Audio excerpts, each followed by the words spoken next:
This 2021 MindEspresso is about 200% execution, executing on your goals at a really high level. Why 200%?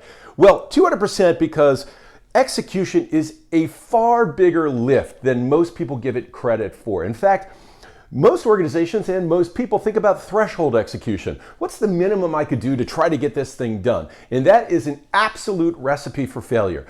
Let me try to illustrate this through probabilities in a football game. If you're a 3-point favorite, that means you're about a 56% probability favorite to win the game, which means you've got a 44% chance of losing that game. Now, if you play 10 games, which is what execution is, right? It's 10 or more games over a period of time. Your chances of going that entire season undefeated are minuscule.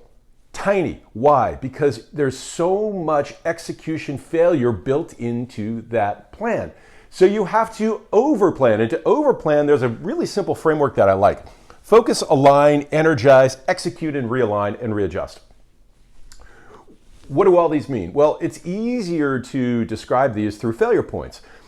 If you have lack of focus, it means you're trying to do way too much stuff, which is likely in the corporate world.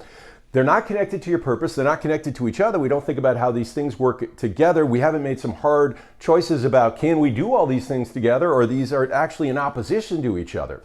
And in the personal life, or in your personal life, it means you probably have a whole bunch of goals. They're just kind of stuff that's out there, but you haven't really thought through about how these integrate into your life. Focus is absolutely key. When Steve Jobs came back to Apple, the number one thing he said he did was bring focus. He rationalized their product lines from 16 to 4. And he said, with focus, you can move mountains. And I would argue he moved more than a mountain or two.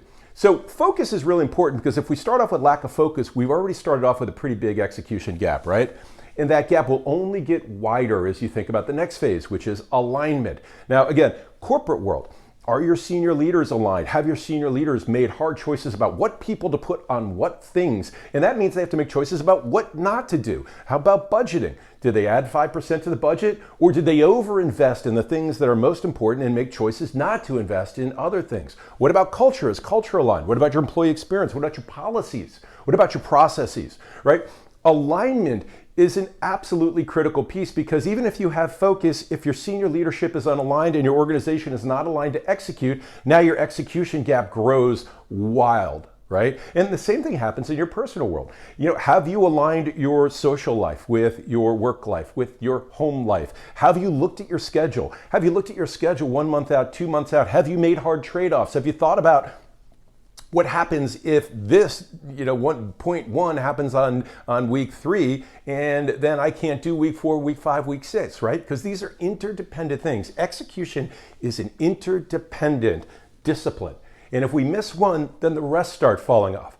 So even if you have focus and alignment and you're thinking, boy, that's actually pretty hard, which is why 200% execution, that's actually pretty hard, we still have to energize our ecosystem. Now in the corporate world, does sales have a great idea of what it's doing? Have they looked at the challenges realistically and still made the decisions to commit? Have they said, yeah, it's hard, but hell yeah, we're going forward? What about product? What about marketing?